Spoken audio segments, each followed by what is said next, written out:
Alderwoman Bibbs, Here. Alderman Runyon, Here. Alderman Maloney, Here. Alderman Rousey, Here. Alderman Hartman. Here. We have a quorum. Thank you very much. Will you please stand for the Pledge of Allegiance, and please remain standing for a moment of silent prayer for our men and women in harm's way, and also keep Turkey and Syria in prayer for sure. I pledge allegiance to the flag of the United States of America and to the republic for which it stands, one nation, under God, indivisible, with liberty and justice for all.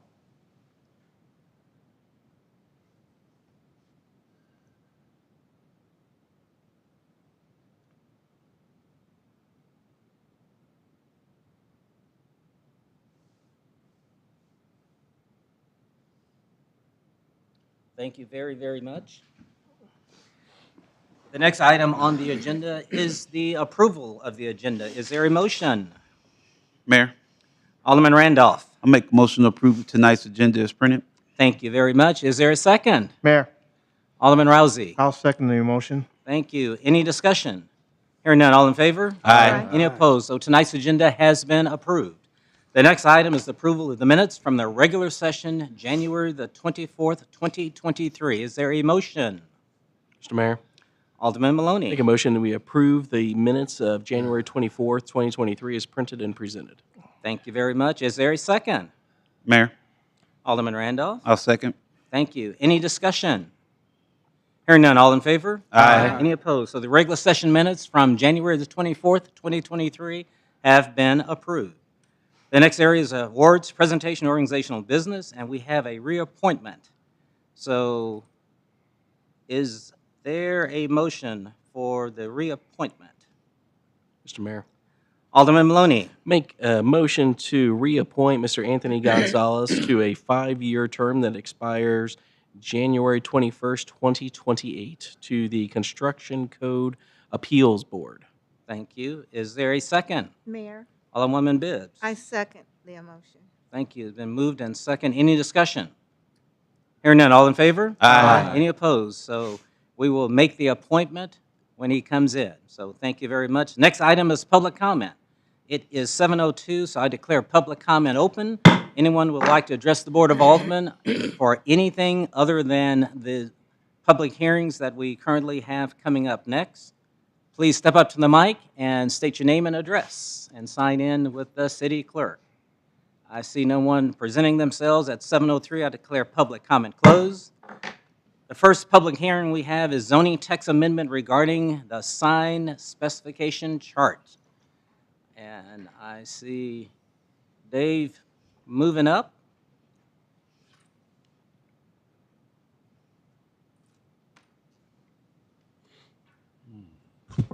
Good evening, Mayor and Board. Tonight we're here for a public hearing. Planning Commission, these are the last Planning Commission cases from 2022 making their way to you tonight. So we have this one here. It's a development services application submitted by Infinity Signs on behalf of Dutch Brothers, which is currently going through the development process here in our department to construct a new store on Blue Ridge just to the south of the existing Hardee's location. As they're going through that development process, they came across an item that is a kind of standard practice for a lot of their stores across the country and ones that they've built here more recently in our area. One of our sections of our code that addresses signs, 3126 of the zoning ordinance, there's some language in there that when they were preparing their design for their sign packages, came across and realized that the code was a little bit more stringent than what they usually design to, and also what other jurisdictions here in our area regulate them to that level as well. So here in your RBAs, there's a few attachments that have been provided. The applicant is here with us tonight. They can come up and speak about this particular application and answer any questions, and I can also answer any questions that you may have as well. Fantastic. Thank you very much. And in the notes, this was unanimously approved by the Planning Commission when this came up before them. So at this point in time, any discussions, any questions? None? All right. Thank you, sir, just as fast as with the Planning Commission. So thank you very much. Good to see you again. Appreciate it. All right. The next item is the zoning text amendment regarding home occupations. And Dave, you still up unless you're calling Randy to come up, or it's still you? Randy says you got it. Okay. Okay, so this is a Planning Commission case 22-08, also a zoning ordinance text amendment to section 3127K, which is our medical marijuana section. This is coming off of the election that happened, or the vote that happened last November to amend the state's constitution to allow for adult use recreation marijuana across the state. And nearly all jurisdictions across the state have been making changes to a whole slew of the different codes of laws. Yeah. Your home occupations. Home occupation. That's okay. Yeah, perfect. Pause it right there. Okay, so this is also a zoning text amendment. This is covering home occupations. This zoning text amendment is also coming off the heels of home HB 1662, which was a Missouri House bill passed on August 28th of 2022. The best way to kind of summarize what this bill meant, and this section that pertains to home occupations here in the city of Grandview across the state, the bill really has taken a lot of the restrictions and regulations that the city has practiced for several decades when it comes to home occupations and their performance standards, and kind of peeled those back, the city's ability to do that specifically. Now, I will say this. The city still is allowed to enforce a lot of the other sections of the zoning ordinance as it pertains to off-street parking, storage on the property, things of that nature, and then all the other sections within the Code of Laws that handles nuisances to kind of all degrees. So there are other sections of the Code of Laws that still would apply if we were to come across a property or a home-based business that was maybe pushing the boundaries of what they're allowed to do.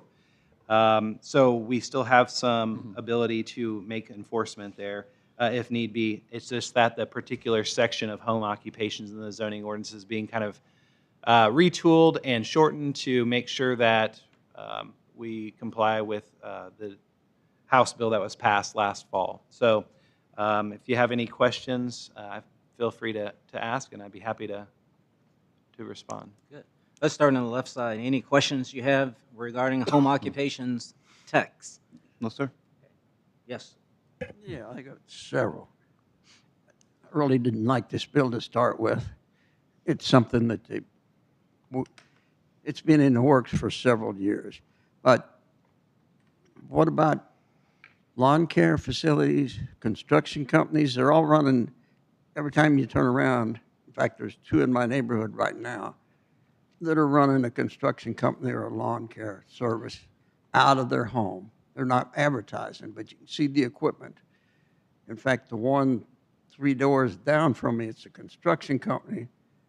Every license plate is from Texas. They moved up there from Texas 3 years ago, and they're still running Texas license plates. Their van sits on the street every night. Sometimes it sits there 4 or 5 days in a row. Those are not things, we don't need those issues.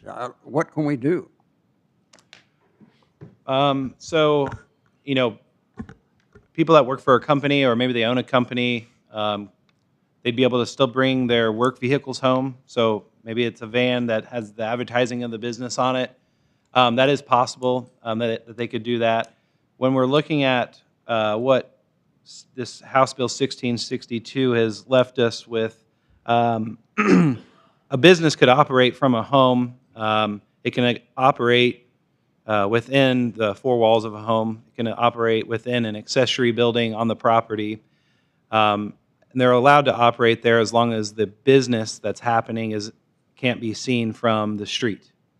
So if someone's parking a work van or a pickup truck there at the house, there's not a whole lot we can do with that. If they're operating the business and we can see it, then that might be a little different story. We can definitely take a look at that. Parking in the street is going to be regulated by whether or not there's parking allowed on the street.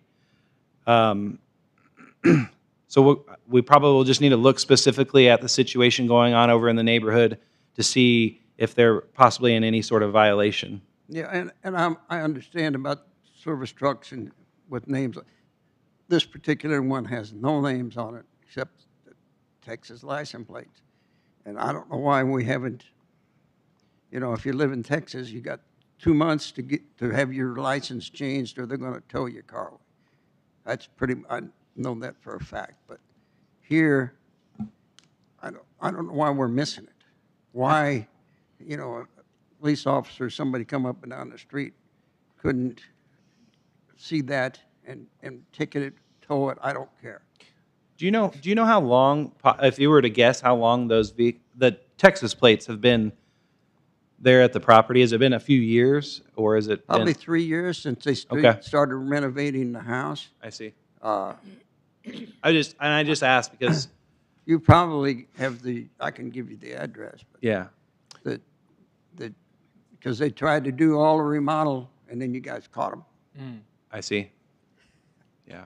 Well, And then they just- had to do a lot more. Alderman Runyon, happy to jump in. If you can give us the address, and if you know for a fact that those tags are expired, we have jurisdictions. Otherwise, if these guys are going back and forth to Texas and they No. own a property and they claim their property They in don't. Texas, they can renew their tags and come back here. And No, our no. folks are not going to stop them just because they're from Texas. They just, believe me, But they're there if all the time. I believe you. But what I'm saying is, if you forward me their address, we'll will. take a look at it. But there's so many things with this bill that's just terrible. for us. Yeah, and we don't have very many choice in this And case. We're reacting to what state is that so that we are in line with state regulations. I think we need to be, from now on, more forward so that this doesn't happen. We have to be more involved with things that come through, that we can stop some of this stuff, but we've got to be. Love to. We've got to be proactive.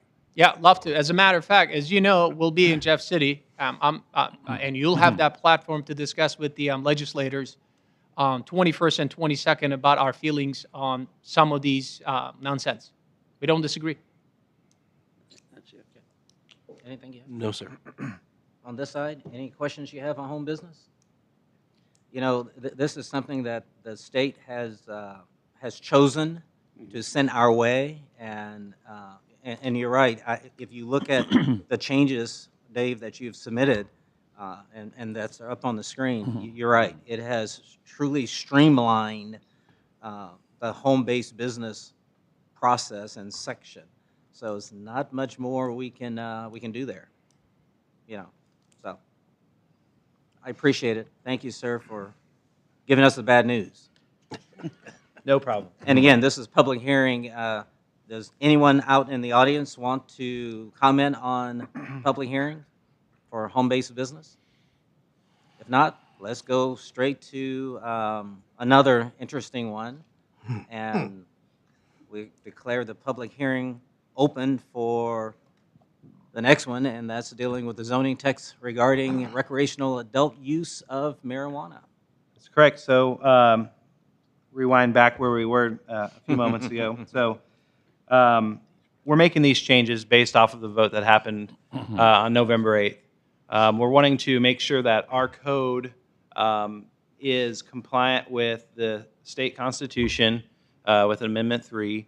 And in doing so, we've contacted several of our peer communities around us, and it sounds like most of us are kind of doing the same process when it comes to zoning ordinances. Now, the other sections of the Code of Laws, those are all going to come before you, those amendments and changes. that need to happen, and those will be discussed at a different public hearing. But this one here pertaining to zoning ordinance, what we can regulate is time, place, and manner, just like before when medical marijuana was before us in 2018. After consulting with our city attorney's office and also our peer cities around us, we've drafted up a amended section of the zoning code for marijuana, changing medical marijuana to a section called just marijuana, and it essentially is treating it's treating it in the same manner. So we're not setting different sets of rules depending on if it's recreation or medical. And there are some, I think, legitimate reasons for going that direction versus trying to separate the two and have different standards. So with that, I'd be happy to answer any questions that you may have about this zoning text amendment. Well, let's start on the right side. Any questions you have on this item? So this means that this falls, they can't put a shop by schools, churches, same as medical marijuana. That still stands in place. But what about like down here on Main Street, if they want to open up a shop down here? They, just like medical, they would have to be 1,000 feet from schools, churches, or daycares. So the last time I put together a buffer map for the city to have on file for where all of our schools, churches, and daycares are located, at the time, there really wasn't much of any space along Main Street because of where some of these institutions lie across Main Street.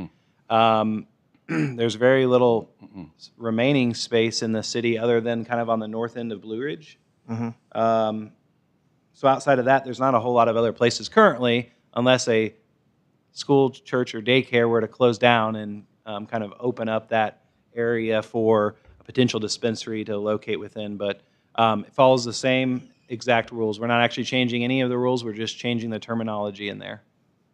Okay. And Alderman Rousey, the other piece of it is that we don't license.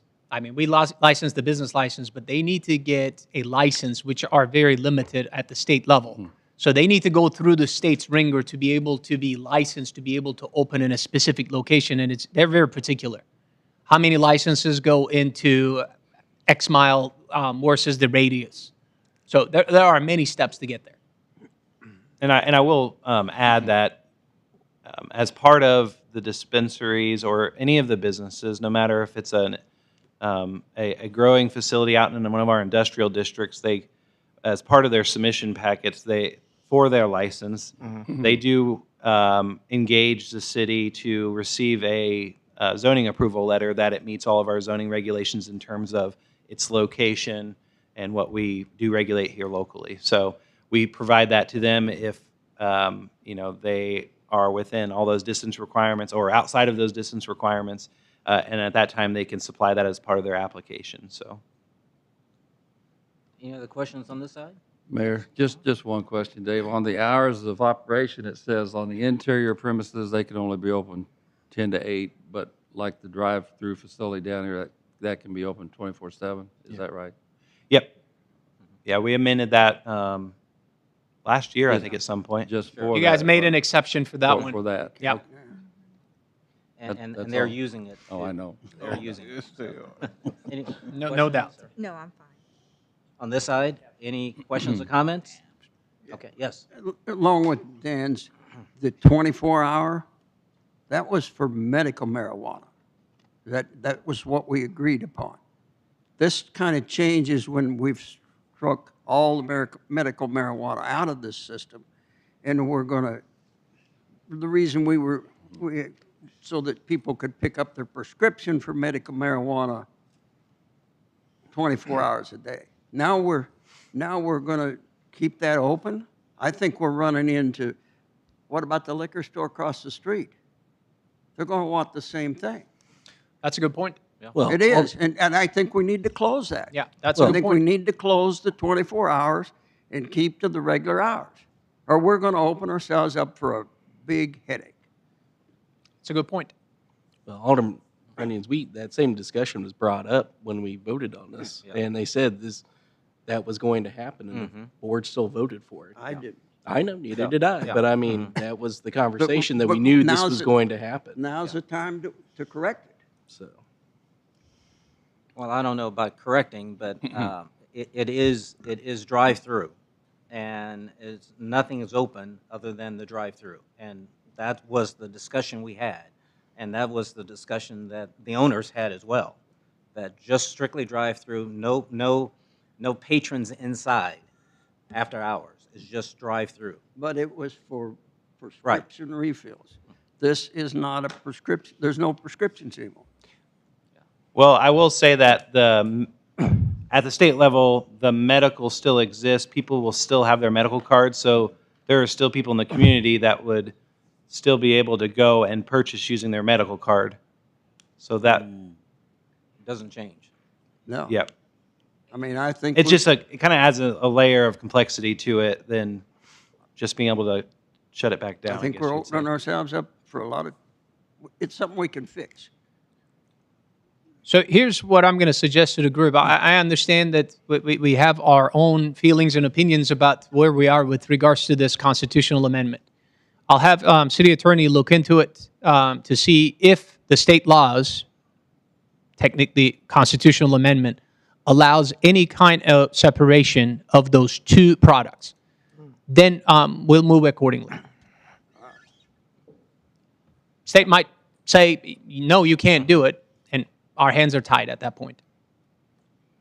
Any other comments on this? And Dave, thank you again for, and Carrie, for the legwork. And I know you've been talking to other cities as well as MML and so forth.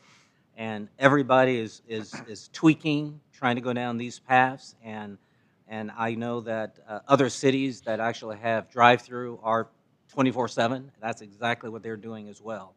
And not separating the two, because it becomes an administrative challenge at best to say, well, you can, but you can't, and so forth. So it is it's a task, but thank you for at least going through the process and giving us these updates.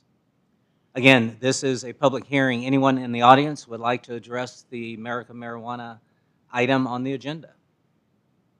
If not, it is 7:22, and I declare the public hearing's closed. The next item on the agenda is come right to consent items, and let's do this. Consent items F through J and N through P. We're going to do consent items F through J and N through P. Is there a motion? Mayor, Alderman Randolph I make motion to approve consent items F through J. and N through P. Oh, excuse me, and N through P. Thank you very, very much. Is there a second? Mayor, Alderwoman Bibbs. I second the motion. Thank you very much. Any discussion? Hearing none, all in favor? Aye. Any opposed? So consent items F through J and N through P have been approved. The reason I separated this out is the resolutions to appoint Carrie Reed, our city attorney, to these different boards are vitally important. Carrie, as the city attorney, is going to be on the CID and the really TID, the Gateway Shops Community Improvement District, as well as the Truman Marketplace Improvement District. And why don't you, Carrie, just give us an idea of why this is important from a city perspective, because I think we want the residents to understand why we need you, and I'm also on those same boards, why we need the city representation. Yes, Mayor. When all of these community improvement districts applied with the city, one of the requirements was that there be a city representative on all of the boards. It's called different things, the city director or the city appointee in various terms, but Joe has served on all of them. And now, with me taking over Joe's position, I am kind of slowly getting appointed to all of the different boards. There is one more that procedurally won't happen until April because the board has to physically meet to elect me to fill the successor of his, or to be the successor in the rest of his term. It's important because all of these districts are, they have the potential to kind of affect the city in a lot of ways. The city has a real relationship with these boards, and we want to make sure that the city has a voice and that the city's needs are met and heard on these kind of very important institutions. And so I've spent a lot of time learning about all of them. The city does not have a seat on every single community improvement district or TIF board, but on all the ones that we do, I am making sure that I can get everything in line so that I can take over as soon as possible. Take over Joe's role, that is, not the whole board. Awesome. So let's get a motion for the consent item 2023-03, 2023-04, and 2023-05. Is there a motion? Mr. Mayor, Alderman Maloney. make a motion to approve consent items, the following consent items: 2023-03, 2023-04, 2023-05, as printed and presented. Thank you very much. Is there a second? Mayor, Alderwoman Bibbs. I second the motion. Thank you. Any discussion? And one thing I would like to add that Carrie and I on all three of these, however, we are not the majority. So the city is not the majority, but the city does have input. And Kirk has served in that same capacity for some time as well. So it's the right thing to do and make sure, as Carrie says, make sure the city's voice is being heard. Any further discussion? Hearing none, all in favor? Aye. Any opposed? So consent items 2023-03, 2023-04, and 2023-05 have passed. The next area is ordinances. And do I have a motion for bill number 7675? Mayor, Alderman Randolph. move to bill number 7675 be placed on its first reading. Thank you, sir. Is there a second? Mayor, Alderman Rousey. I'll second the motion. Thank you. Bill number 7675, an ordinance approving an agreement with the Mid-America Regional Council for participation in the Planning Sustainable Places Program. Thank you very much. Any discussion? Roll call, please. Oh, Alderman Runyons. I'm still opposed to this. I think it's a waste of our money for us to spend $85,000 for a survey that could be better spent on finishing Truman Drive from Byers to Raytown Road. That's my opinion. I think it's a waste of money. Thank you very much. Any further discussion? Roll call, please.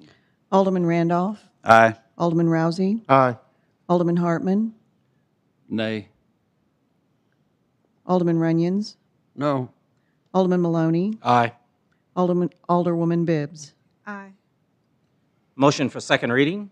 Mr. Mayor, Alderman Maloney. move that bill number 7675 be placed on its second reading. Thank you. Is there a second? Mayor, Alderman Rousey. I'll second the motion. Thank you.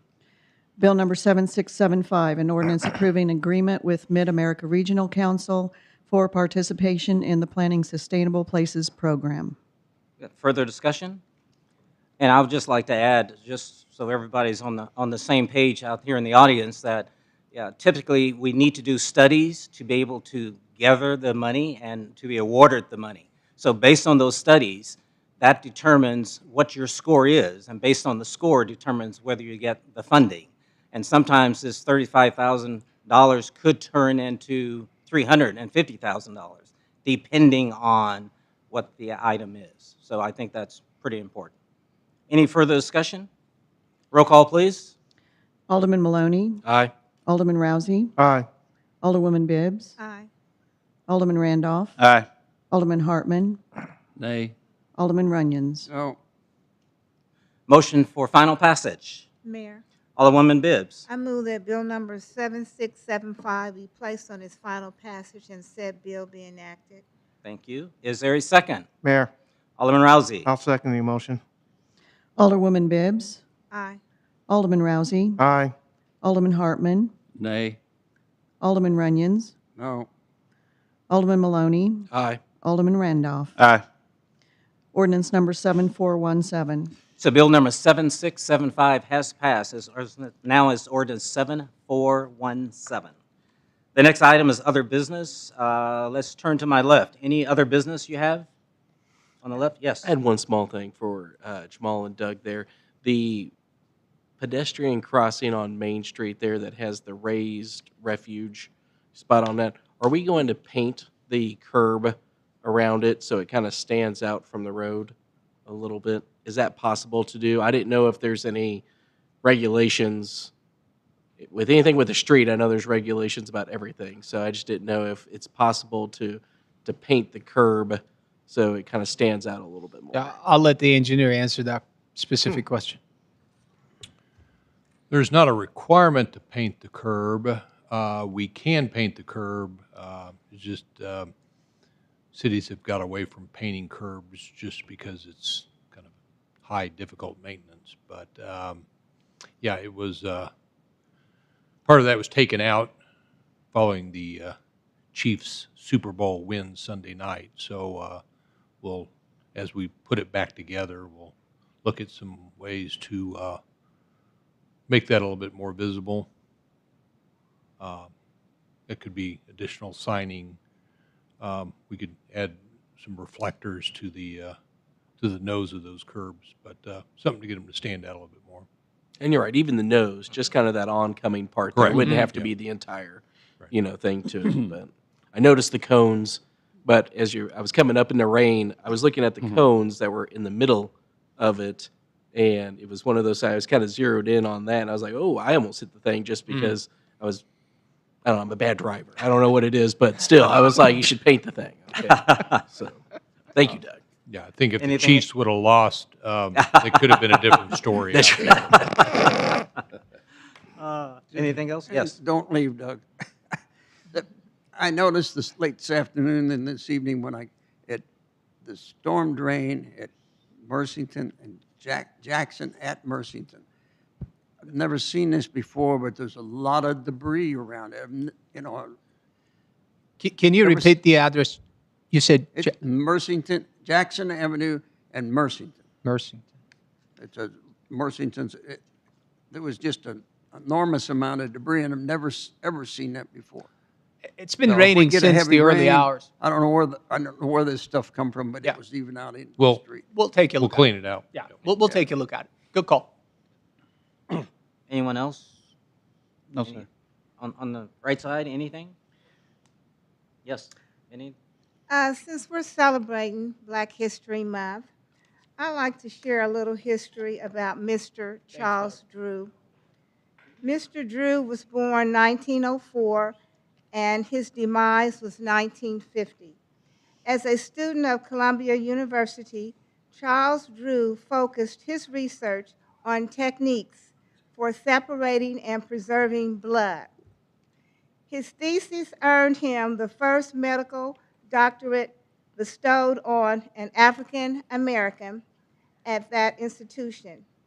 Acting as a consultant for the U.S. Army and with the American Red Cross, his techniques helped save thousands of Americans and Allied soldiers' lives during the World War II. Considered the father of the blood bank, doctors today continue to utilize the blood plasma preservation.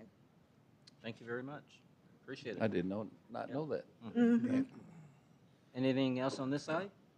Nope. Okay. I'm good. A couple of things for us. I had the opportunity to testify at the hearing in Jefferson City today on the landfill. It was a very lively discussion. There were a number of people there. Most of the people there were against the landfill. A few were there for the landfill, the owner naturally. And I think the testimony was very solid. So there's a lot of discussion. There's starting to be a lot more momentum being picked up. And I think if there was a theme today, it was, if this is a problem we have for the metropolitan area, it should be a regional solution. And I think that the legislators heard that many, many times today, that Mark needs to be involved and a regional solution needs to be chosen. So we'll see what the outcome is. But again, it was Lee Summit, Blue Springs, Ray Moore, and us were all there. Not Blue Springs, Belton, excuse me. We're there, and it was the right thing to do.